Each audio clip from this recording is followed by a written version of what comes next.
Speak on the show, episode 24 of 2021. Help me understand. I got questions.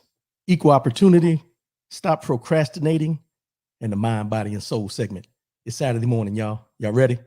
Let's go.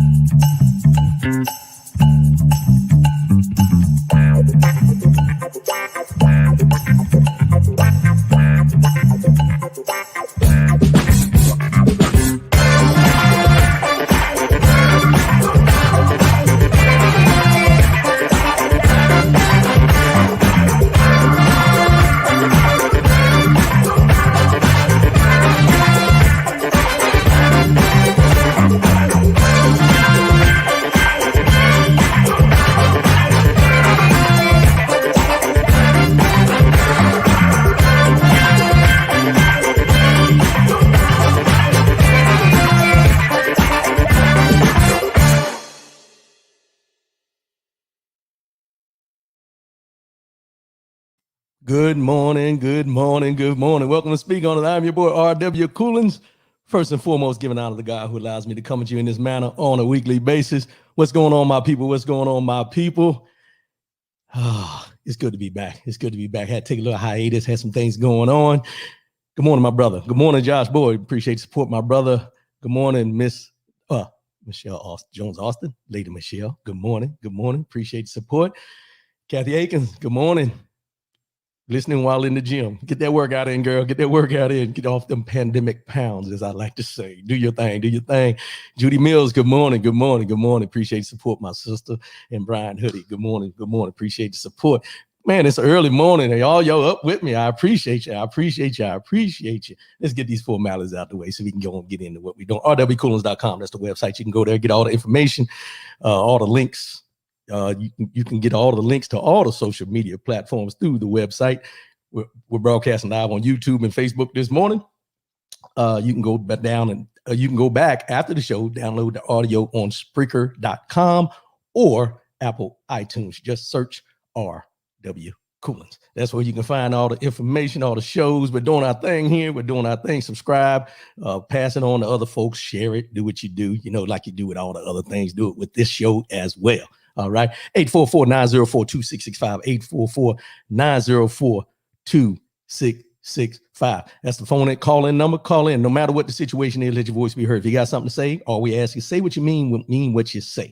We don't judge here. What we do is we come in as friends, we leave as friends. We're just trying to get the information out to you so you can look at things from a different perspective, look at things differently than you did before you turned this show on this morning. That's what we do. That's how we handle it here on the Speak On It show. Man, I missed y'all. I ain't gonna lie. I missed y'all. There's a lot that went on while I was gone. It was only a week, but it was 7 days. There's a lot of things can go on, but I missed y'all. I truly did. I appreciate all the phone calls, all the text messages. Hey man, where you at? What's going on? How come you ain't on? All those things. I appreciate you. Vernique. My family down in Alabama. Good morning, y'all. Good morning. Appreciate your support. Appreciate y'all tuning in and listening in. So as I say, man, I missed y'all. It was only 7 days, but I had some things I had to take care of. So it really is stretched out to about 14 days if you look at the big picture. But I'm back. We're going to talk about these things. Got some things I want to talk about, get into some things, but I got a good one about to stop procrastinating. And we're going to get into that. And I got a good mind, body, and soul for you, as I always do. I try to give you something to leave you with, something motivational, something to keep you moving, something to make you think. But let's go on and get into this conversation. Help me understand. So there's three things I want to talk about real quick in this Help Me Understand segment. And the first one I want to talk about is this January 6th Insurrection Commission. Now, anybody who's watching the news, anybody knows what's going on, the Republicans, Democrats, the political thing, the Democrats want to do an investigation on the insurrection. What all went on? They want to dig to the roots, get to the roots of what went on and everything. I think a lot of us already know what the basis of it was, but there's a lot of people who don't want things to be revealed in this investigation. So the Republicans are pushing back. They put up some people on the commission. Nancy Pelosi pushed back, said, no, they can't be on here. One of the ones that jumped out at me was Jim Jordan. Jim Jordan's been a trumpeter for Donald Trump. He's been a boisterous person for Donald Trump. And they put him, Kevin McCarthy put him on this investigation. Nancy Pelosi said, no. Nancy Pelosi said, no, that's not going to happen. Because the thing is, you can't have someone investigating something that they're going to be against before they start. He was for not certifying Joe Biden and things like that. So there was 3 people on there. One was kind of, sort of, but the other 2 that were appointed as Republicans were truly against Joe Biden being announced as the president. Now, where my problem comes in with this, and I'm sure a lot of you have seen this, where my problem comes in with this is not the fact of the investigation. We need to do the investigation. My biggest problem with this is, why is there so much pushback about this investigation? And then they don't want to just concentrate on the Capitol insurrection. They want to go all the way through last summer about all the Black Lives Matter movement marches after the George Floyd and all this different stuff. They want to incorporate that into the investigation. But that's not what the investigation should be about. It should be about the Capitol. And I think they're trying to deter your vision, or deter, the focus away from what it's all about. And I had this discussion the other day with somebody offline, just talking. And I compared this insurrection thing, and they were hell-bent on the insurrection wasn't that bad. It wasn't a terrorist act. It wasn't this. Trying to downplay exactly what it was. But then it was brought up that there was no weapons, all the different narratives that you can think about. There were no weapons and everything like that. So they didn't mean no harm. But I asked the question to him. I said, what is the difference between doing this investigation on the insurrection on the Capitol and the investigation they did for 9/11 and they did for Benghazi? His retort to me was, look at the people that died in 9/11. Okay. And then he said, no one actually died from what happened at the Capitol. Now, I want you to let that marinate for a minute, of this mindset of, because there's so many people that died in the Twin Towers, that there's no correlation to why we should have an investigation for what happened on the Capitol. And I hesitated, but my biggest point to him that I made was, what you're telling me is, it's not the fact of what was done, it was the casualties of what was done. But I also went into the point of asking the question of, do you think that if the same people who did 9/11 would have done what they did at the Capitol, would you be hesitant to do an investigation? And as usually what happens is, there was crickets. And the crickets come because we all know that these investigations that are done, these things that are done to find out and get to the root cause of things that go on, are contingent upon who did it. And we're just going to leave it at that. It depends on who did it. So I'm hoping that this investigation goes on and they get to the root cause. I'm not looking for the root cause to point fingers at people. That's not what the root cause is. The root cause is to find out what caused this, what continues to cause this mindset, and what do we do in the future to prevent it? Because if it happened once, and I said this on this show, for me, this seemed like a practice run. Just my opinion from the outside looking in, it seemed like a practice run, an exercise in what they want to do. That's all I'm saying. Keep your eye open about this investigation, what's going on with it, because there's a lot of investigations that get swept under the rug and different things like that, but we need to stay diligent in what we're doing. Next one on to help me understand, how can you go from being so hell-bent that the coronavirus, COVID-19, was not real, it's a hoax and everything like that, and then come on TV this week after a year talking about how it's a hoax, it's not this and not that, and then come on TV this week and say, you need to get a vaccine. This is what Sean Hannity did on Fox News. Now I don't watch Fox News. I flip through the channels, but I happened to see this and it kind of puzzled me because I'm like, wait. So all the people you were telling that the vaccine was a hoax, it was this, it was that. You don't need to do this. You don't need to do that. You don't need to wear a mask because it's infringing upon your rights and all the different narratives they use. Now you want people to get the vaccine. See, this is where that narrative changes depending on what accountability comes into play. If you got the vaccine, I appreciate you. And I say I appreciate you because you're not only looking out for yourself, you're looking out for those around you.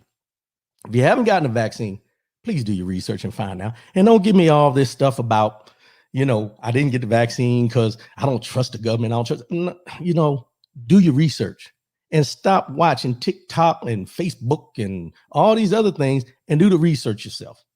Find out for yourself. I've said many times on here what I believe. I don't expect you to believe everything I say. It'd be nice, but I don't expect you to. But you need to do your own research. And if you're not out here getting the vaccine, then you need to protect those around you. Wear your mask because it says those who are fully vaccinated do not need to wear a mask in most locations. Put your mask on if you're not vaccinated.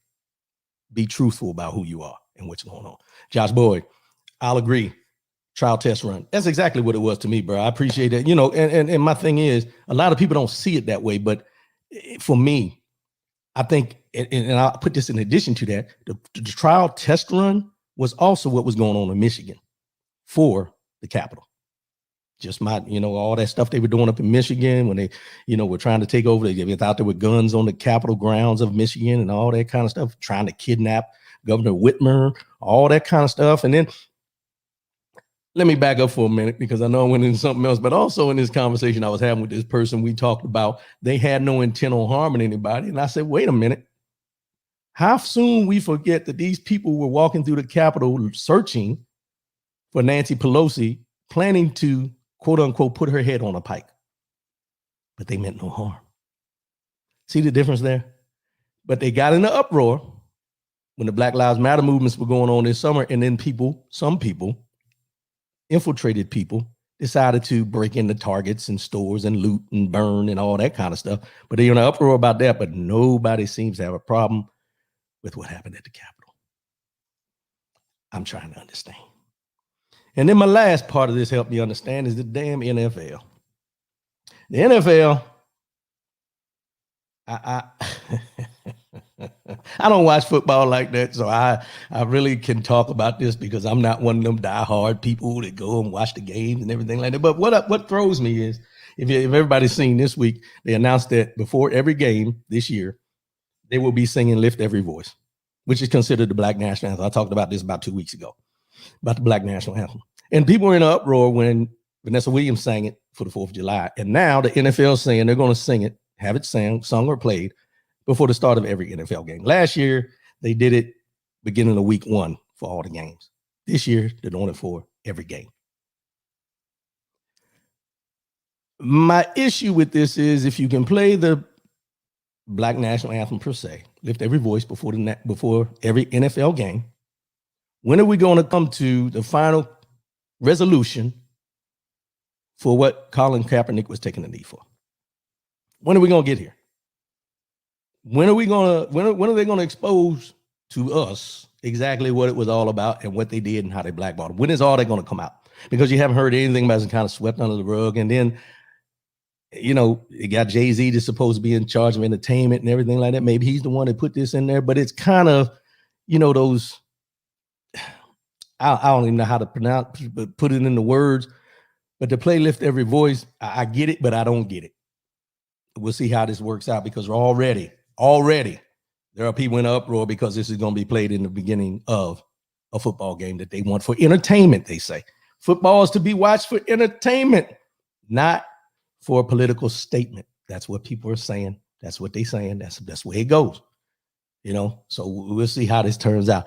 April Reed, good morning, sis. Appreciate the support. So I need some help with this next one. I got questions. I got questions. This next one that I'm going to go into before I start, the microphone is going to go silent. But I got a couple things, visuals, that I need you to see. Y'all ready? And then we're going to get into this. But I got questions. And I'm sure you do too. So everybody feel free to chime in because I got questions. Y'all ready for this? Here we go. Let's go here.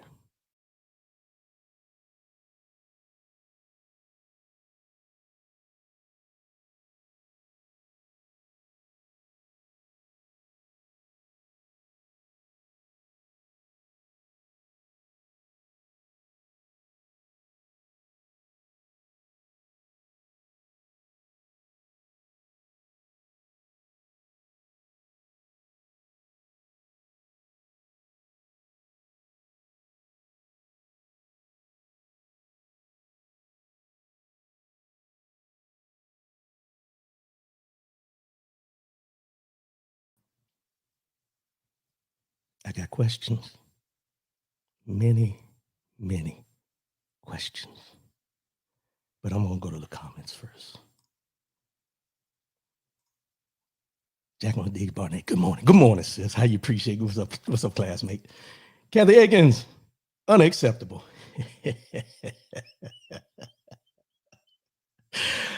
Whoo. Nisha Lomax Barron, Lord. She didn't say Lord. Lord. Saw that. I got questions, y'all.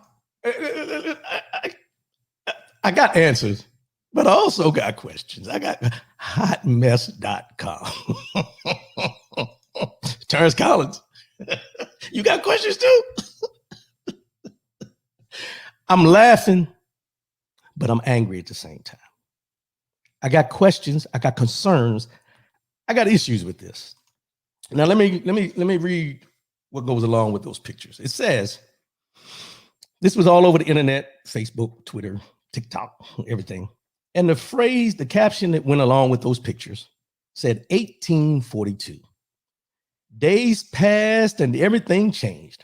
Our love got stronger and stronger. He was no longer a slave. He was part of the family. Kathy Akins, we should be.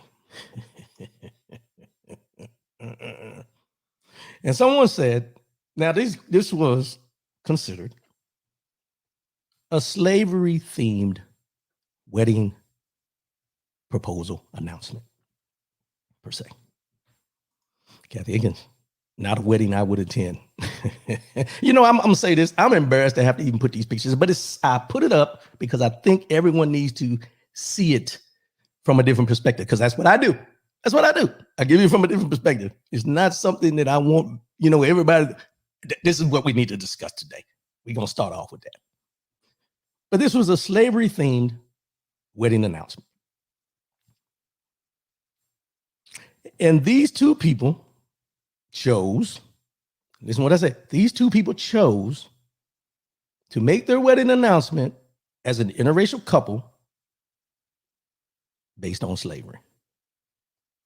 Something that the people that be are pushing back on the 1619 Project, critical race theory. They're pushing back on all these things from the other side, and you got people that agree, don't agree, and all these different things going on. But these two people felt comfortable to take photos of a slave, whether the white maiden from the slave house, from the slave owner's family, fell in love with the slave. The cotton picking, whip beating, all the things you can think of, slave. And this is what they want to portray in this climate. Let me read some of the quotes. Someone said, what in the repressive Jim Crow slavery hell is going on here, and why would any human beings in love decide to announce their love to the world by taking post-wedding slavery photos? Kathy Higgins, how are the parents proud of this photo shoot? Well, here's what you had to think about. Who's running things here? Because let me say this first before I get into that. Hold on a minute, Ms. Higgins. I appreciate that. This comment says, there were 3 people there, counting the photographer, and not one thought, should we not do this? And over 1,400 people, watch this now, over 1,400 people hit the like button. And it's part 2, like there's more. I so want to be at the wedding when the minister asks if anybody objects. 1,400 people, up to at the point when I printed this out, it's probably more now, like these pictures where they was posted and how they were posted. 1,400 people liked these photos. There is such a sick feeling in my stomach. It's an interracial fantasy romance novel. How was anybody okay with this? From the couple to the photographer to friends and family, they showed the proofs to, and on down the line. This is harmful to self and others, especially Black Americans. Shameful.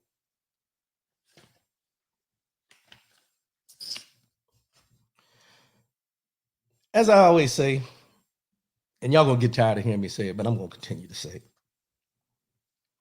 Just because I'm pro-Black does not make me anti-white. But when I see things like this, and people are comfortable doing this, first of all, I'm gonna take the white woman in the picture out of the equation. Let's take her out of the equation for a minute, shall we? I want to talk to that brother and find out what is his mindset. Now, I had a discussion with a friend of mine yesterday. I'm not going to put his name out there, but when we get to calling the coon and the Uncle Toms and all the different derogatory names we use towards other Black, I'm not going to use that today. Not going to use it because I don't know him, and I don't like to downgrade another brother. I like to uplift. But at the same time, damn.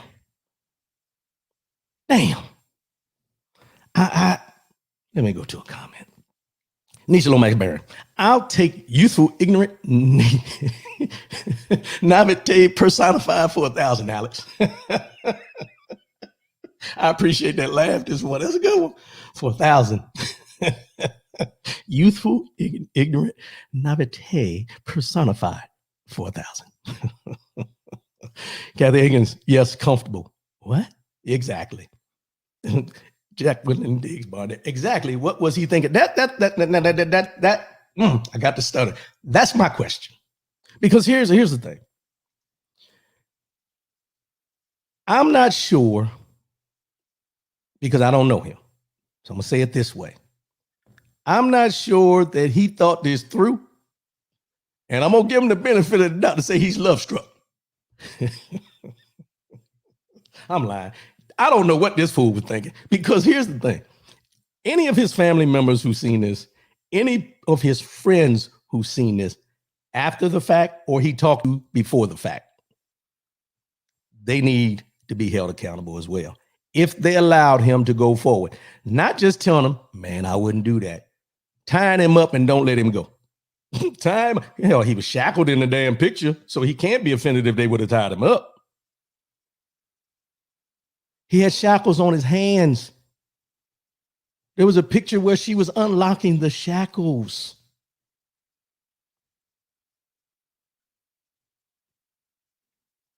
But these same people who are okay with this picture do not want critical race theory, 1619 Project, anything dealing with slavery taught in the schools for our little people, the children. But they can post a picture like this and have slavery-themed weddings, announcements. I don't know, y'all. I don't know. But I got questions about this, and then I got questions about this political person in Alabama, Kathy Higgins. He thought it through and justified it by going to the shoot. No, he justified it by going to the shoot, but he justified it by he's expressing his love. She's taking him out of bondage. She's freeing him from the tyranny that he has dealt with his whole life. I say it jokingly, but at the end of the day, this is what holds us back from being able to move forward in the things we want to do and we want to accomplish. This is where the problems come in. Because not only is this disgraceful to him and his family, it's disgraceful to us as a people as a whole, because as much as we try to distance ourselves from slavery and the slavery times and the Jim Crow and the civil rights movement and all these things, this type of actions, this type of picture takes us all the way back to where it started. Lisa Lomax Barron. Not all skin folk are skin folk. Sadly, believe it or not, we don't all have the same experiences and knowledge base, but he gonna learn today. Today, not today, today. Kathy Higgins, okay, but how do we not teach the little people? That's my point. Because think about this. They have nieces and nephews on both sides of the families, I'm sure, cousins, whatever, that are little people, young folk. How do you explain this picture? What do you tell them about this picture? Because they're not learning it in school, but you have this picture with him with the shackles on, unlocking them, and then all of a sudden you fell in love. And how do you explain it? How do you explain it? These Lomax bearing correction, not all skin folk are kind folk. It's kin folk. I got it. Oh, there you go. All skin folk ain't kin folk. Let me get it for you. Appreciate the input. But that's where we're at. We they push back on all these different things that we are trying to accomplish to make ourselves better. You know, that comment about pulling ourselves up out of bootstraps and all this. And then you see things like this to just throw us right back into the mindset and the area of where they want us to be. That's where my problem comes in with this. And like I said, normally I wouldn't even entertain this, but I think it was something that needed to be shown as this. These are the things that we're fighting against now. We see the political people up front all the time, and the Candace Owenses and the Larry Elders and all these people who represent the Black Republican Party, and they come out with their agendas, they come out with their talking points, they come out with all the things that they want to be at the forefront because they're speaking from that side of the aisle. But I'll go out on a limb and say, as much as they speak, as much as they talk about this, that, or whatever, and go against things, I think they would look at this and maybe be a little embarrassed themselves. Just saying. I don't care what side of the aisle you're on. I don't care what your political affiliation is. I don't care where you live, who you're married. I guarantee, and I'm going to say this, but I guarantee there are interracial couples who have a problem with these pictures. Just saying. Just saying. But I got questions. Now let's talk about this political meeting the other day. So down in Alabama, I think it was, where there was a political meeting going on, and this white political member was on this panel, and he's talking, he's putting his information out there. And then out of the blue, he throws out a statement and says, is there a house in, because I don't use that word, you can fill in the blanks. Is there a house in, or is she a house in, is what he said about one of the members on the panel. But the thing is, everybody's in uproar about what he said when he said it out loud in that forum. But let me give you some insight on what happened before that, because I don't think a lot of people reported on this. I don't think a lot of people talked about this. What he said was deplorable. Let's just be honest. Shouldn't have been said. People have gotten comfortable with throwing that word out there, but he actually called this woman a house N-word. But the backstory of that is he called her that because one of the Black members of that political affiliation said it about this woman in a meeting. All he did was repeat what this Black individual, Black man that was on the panel said about this woman. But we don't get the full picture of it. And see, this is where those dichotomies come into play. Now, I'm not, don't get me wrong. I'm not trying to defend what he did when he did it. But it goes back to what I've said before. We got to do better ourselves, because we can't continue to go out here and throw these derogatory terms against each other. And then when somebody repeats what we say, which is their justification, we get in an uproar. That's why I say we got to do better, y'all. We got to get to the point where when we get to throwing these names out there and things like that, people are listening. It's just like the rap music. When you hear, when people go out here and the rappers are doing all this stuff, and then you see someone of non-color repeating the lyrics and the N word and the B word and the H word and all these different words, and then you're in an uproar talking about why is he singing that? Well, it's on the song. So do we vilify the person repeating the words, or do we vilify the people making the songs? Now, he's wrong for what he did in that forum, but the person who initially said it, that he repeated it, he should be accountable too. It's just like when we were kids. If we repeated something our parents said, we were held accountable. Our parents were never held accountable because they were the parents. It's a double-edged sword. If your parents said a cuss word, then later on in the day, you said a cuss word, guess who got slapped? You did. But there's no accountability when we do these things and then somebody repeats it and we concentrate on that, but not the root cause of how it all started. That's all I'm saying. I'm not trying to defend him in no way, don't get me wrong, but we have to look at the big picture rather than just focusing on the act. What caused this? Because here's what we know to be true. There are many people out here that want to use the word on a daily basis, but they don't. But once they hear you say something about somebody else, they use it as license. Listen what I'm telling you now. They use it as a license to say what you said and, reckon it back to, well, didn't you just say that last week? But you're mad at me for saying it? We got to get better. We got to start paying attention. And don't get me wrong. We shouldn't have to pick and choose our words that we use. But we have to be cognizant of the audience when we choose to voice our opinions about certain things in a certain way towards a certain people. That's all I'm saying. We got to get better with that.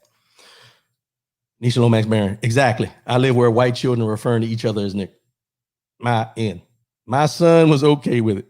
I read the whole group. You have to. And that's where you have to start. It starts at home. It starts at home. And the thing is, I'm a true proponent. I don't like using the word because I think everybody on this show listening has heard me say this before. Some of our ancestors, the last thing they ever heard them referred to was not their name before they were hung, lynched, anything. It was the N word.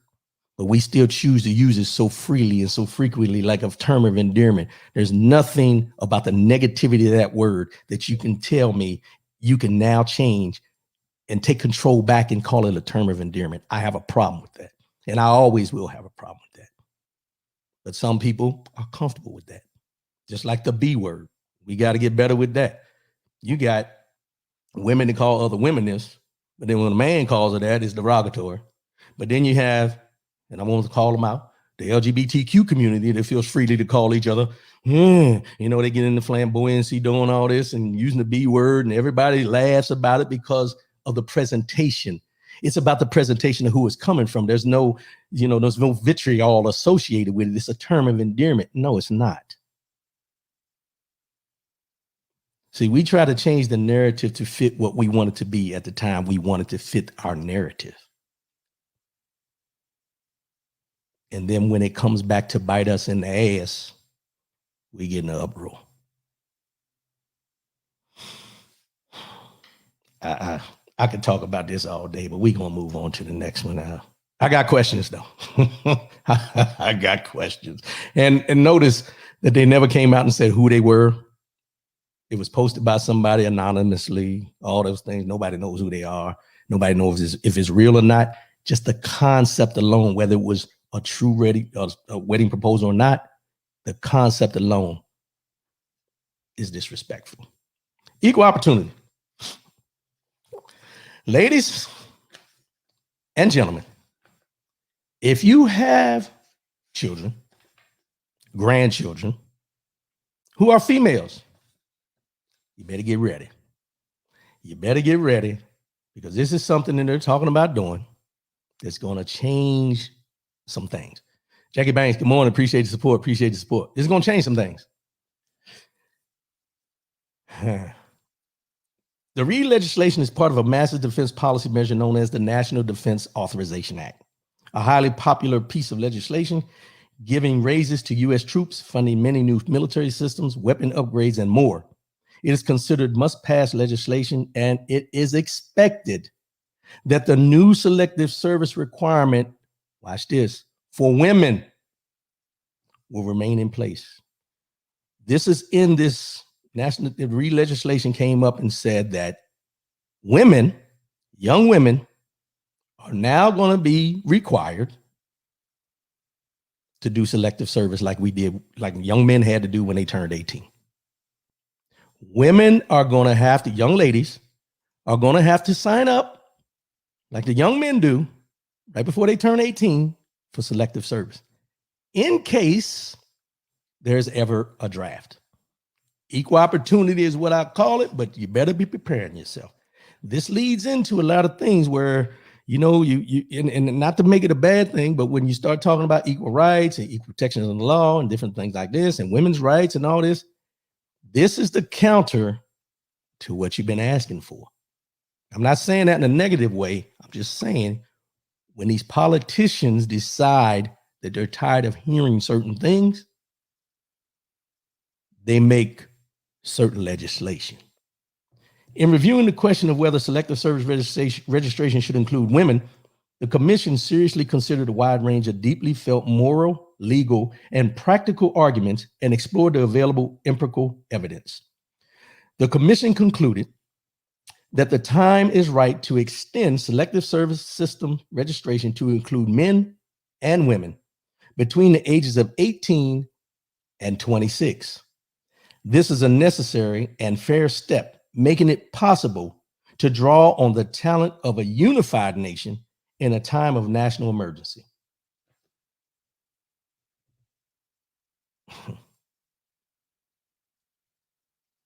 Taken together, the Senate aide said, this is what one of them said, the sentiment was, if we're going to have a draft, a selective service system, then women have to be involved.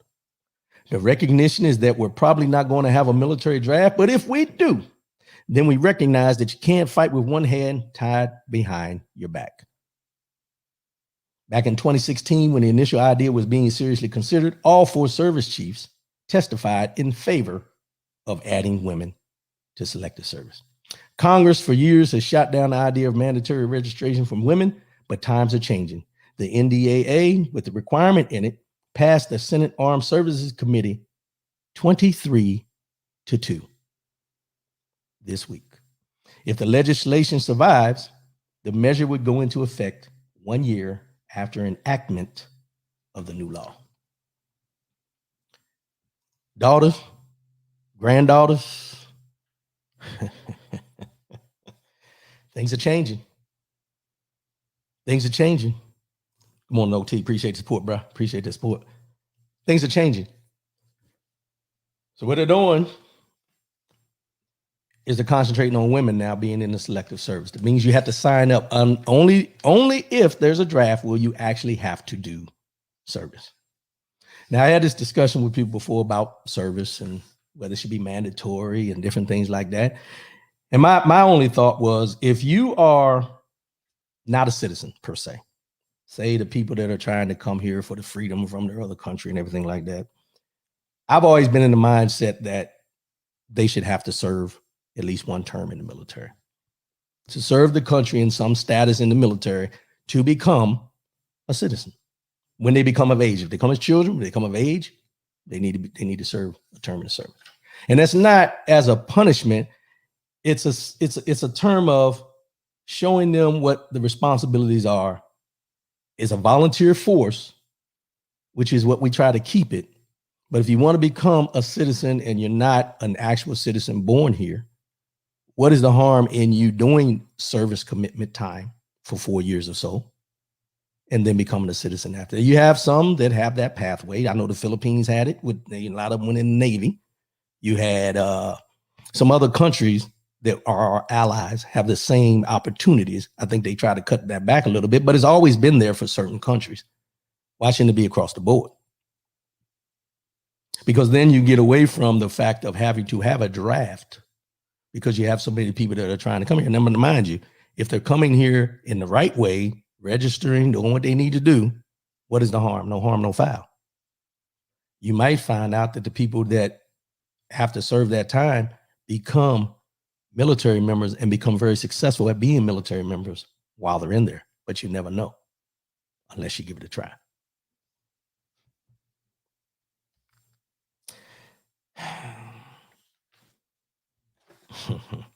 Women have been serving in all levels of the military since 2013, when the Pentagon opened up frontline ground combat positions to them, and supporters of the Reid legislation say it's high time that women sign up, particularly since the service has changed dramatically since the Vietnam era. This isn't our grandfather's military. That's what one of them said. We'll keep an eye on this, see how it comes out, see how it works out. It's just one of those things where you sit back and you talk about, selective service. And when I was, I knew I was going to the military at about 9th grade. So I already knew where I was going. I knew what I wanted to do. But I still had to sign up for the selective service, do that registration when I turned 18. But the thing about it is, when you go and do that, no one in the back of their mind is thinking, I'm going to have to go if they have a draft, because there hasn't been a draft in so long, since the Vietnam War, if I recall.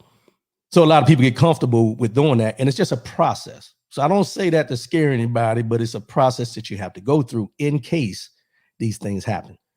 A lot of times change, different things change. But what's funny to me, and I say this on here many times, we can find ways to change certain things, but we never dig in to change what's important. And I'm not saying that, don't get me wrong, the military service, draft, or whatever is not important, but I'm talking about we can find time to look at making women be in the selective service in case there's a draft, but we can't find time in legislation and doing the things we need to do to hold police accountable with the immunity factor that they keep holding up.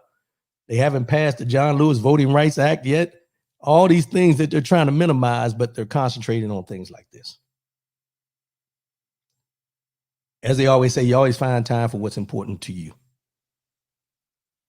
And then you have to ask how many of these people who have daughters that are in those seats up there or granddaughters will pull strings to get them out of doing and serving if there is a draft. We've seen it during Vietnam. We see it all the time. Complexion for the protection, depending on who you are and where you sit. Now we're going to get into something serious here because I think this is something that we all need to hear. We all need to talk about. Stop procrastinating. I bring this up. Death is inevitable. It's going to happen. And if we don't know this, we all we need to do is look back over COVID-19 over the last year and know that death will come. We don't know the time. We don't know the day. We don't know how. Death will come.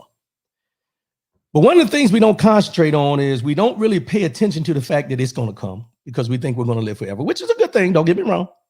But we know it's going to happen eventually.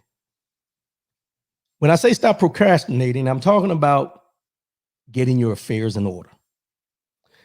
I had some things that I dealt with over the last week or whatever, dealing with death. And with that, it made me think about where I'm at with procrastinating on doing the things that I need to do to line my affairs up. So whoever that I have to have handle my affairs has the time to truly grieve me rather than running around trying to take care of things that I should have taken care of ahead of time. That's all I'm saying. So here we go. It's about 11 points or whatever, and I'm not going to go in deeper because I'm not a will, deed, and all that kind of stuff expert, but I just want to give you some tips from what I pulled up. And this was by Michelle Kaminsky, Esquire, and she updated this on May 12th of 2021. And number one, gather important documents and contact information. Property deeds, vehicle titles, official certificates, birth certificate, marriage license, etc. The contact information for your attorney, insurance broker, doctor, all these things should be gathered and put in one location. So whoever you put in charge, or if you need to go back and get them, you know exactly where they are. They're in one location. Number two, execute a last will and testament. Unless you make a will, you are leaving things up to your state's to your state's laws, which apply when someone dies without a will. And you should not assume that the state will make the same choices you would. Number three, complete a living will or advance directive. A living will or advance directive is a legal document in which you name someone to communicate with medical personnel regarding your treatment preferences, should you become incapacitated or otherwise unable to express your preferences yourself. Issues addressed in living wills generally include breathing tubes, feeding tubes, and other life-sustaining medical treatments. Number four, put in place a power of attorney. And make sure whoever you put a power of attorney in place of your affairs is trustworthy. Let me say that again. Whoever you give a power of attorney, make sure they are trustworthy and make sure it's pinpointed to what you want them to have power of attorney over. Don't give them no blanket. If that's not what you want, make sure you pinpoint exactly what you want them to have power of attorney over, because you've seen it. I'll talk about that at the end. Number five, establishing a living trust. Now, this is important. With a living trust, you, as the grantor, retain control over any property placed within the trust throughout your lifetime. Upon your death, your pre-chosen successor trustee gains control of the trust and will then distribute your assets according to your instructions, all bypassing probate, thus saving both time and money. An irrevocable trust can also serve as asset protection, to protect your property from being touched by creditors or lawsuits. A living trust. A living trust. Look that up, get that information. Number 6, update your beneficiaries. This is something that a lot of people don't do. Your beneficiaries need to be updated. You need to change them accordingly, because a lot of people do things, they forget about it, they don't update the beneficiaries. Then when something happens to you, everything that you had that should have went to someone now ends up going someone from your past because you never changed it. If you have life insurance, retirement accounts, pensions, or pay on death or transfer on death accounts, make sure your beneficiaries are up to date.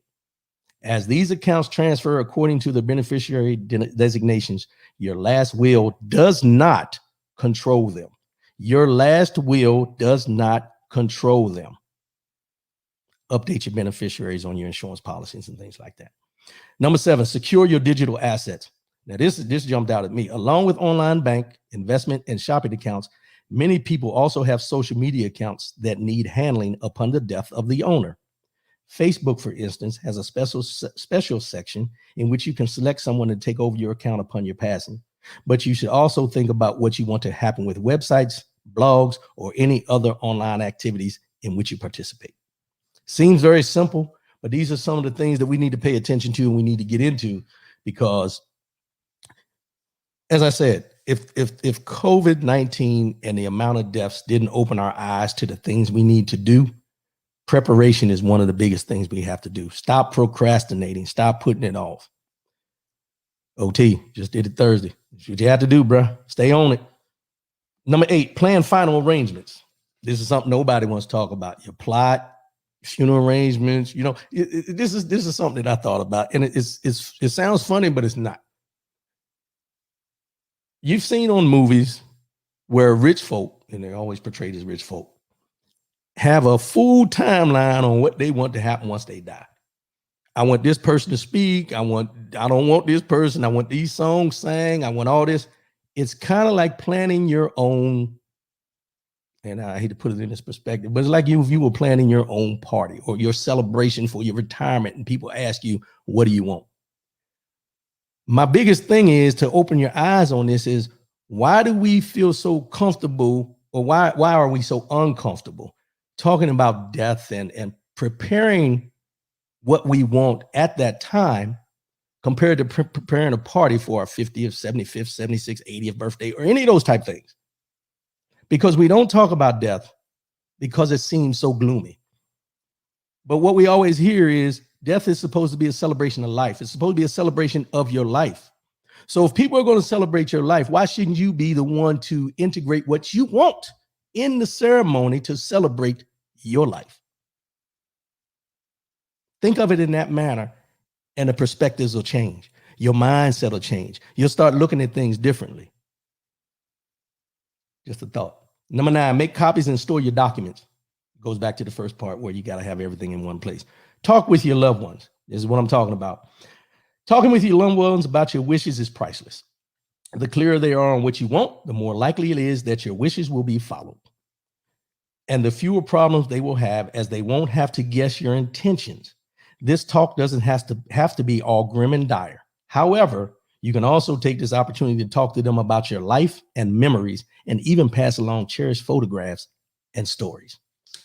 It's something we don't do as much anymore. We don't just sit down and talk.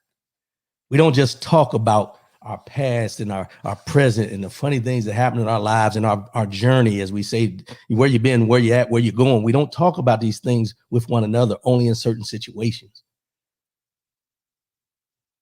But that's why we don't have the information to pass on from generation to generation, because somewhere in our generational background, in our lineage, stories stop being told. And because stories stop being told, we have to search for the information to find out who the person is, or really was, that we love so well that we really didn't know anything about, because we don't take the time to talk. We don't take the time to sit down and talk about how they grew up, what went on. Have those conversations. It can all be inclusive. Doesn't have to be all grim. Doesn't have to be all about who you're going to leave me and all these type things. Make it something that you do for in preparation. Be proactive, not reactive. And number 11, keep everything current. Make sure you're updating accordingly. Make sure you're updating changes, changes in how you feel, changes in who you want to get your money. Somebody to piss you off, you want to write them out the wheel and all that. Update accordingly, and it doesn't always have to be negative. If you have intentions on leaving money to foundations or organizations and things like that, make it clear. Make it clear, because one thing that I know, not from experience but from conversations, death is a traumatic experience for anybody when you lose someone in your family. But what makes it even more traumatic is the arguing, the bickering, the fighting about who's supposed to get what. Because sometimes, and people have said this many times, you're more valuable dead than you are alive to some folks. And that comes into play because whatever you choose to leave behind or whatever your assets are that you have, everyone wants a piece. They won't tell you while you're sitting there in their face, but once you leave, they all want a piece. Get your affairs in order. Stop procrastinating. Have this conversation with your spouse, with your children, with your parents. Have the conversation. We're too advanced in our lives as far as what we do and how we plan things that we need to start planning accordingly. We need to start planning accordingly. If we can sit down and write out our dreams and our goals about how we want to make millions of dollars and all these type things, why can't you have that one conversation about what you want and how you want your affairs handled at that time? That's all I'm saying.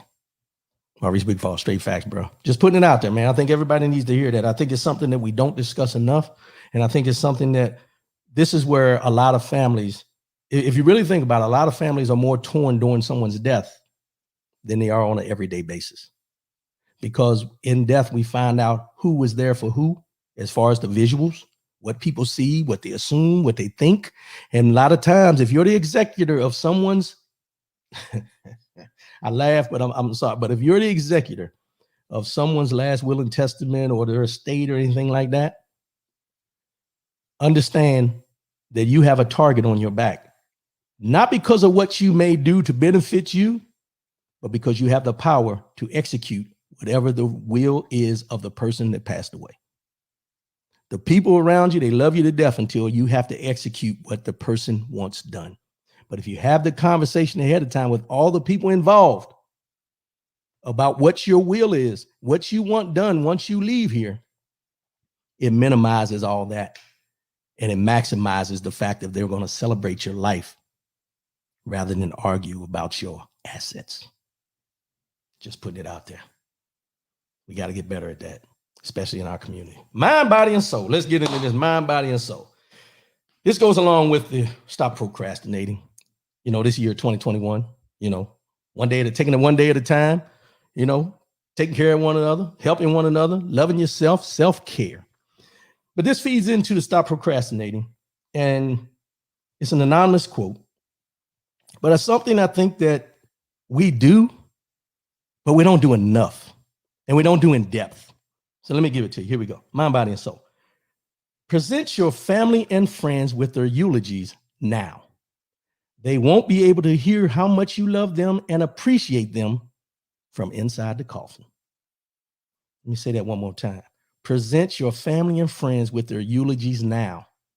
They won't be able to hear how much you love them and appreciate them from inside the coffin.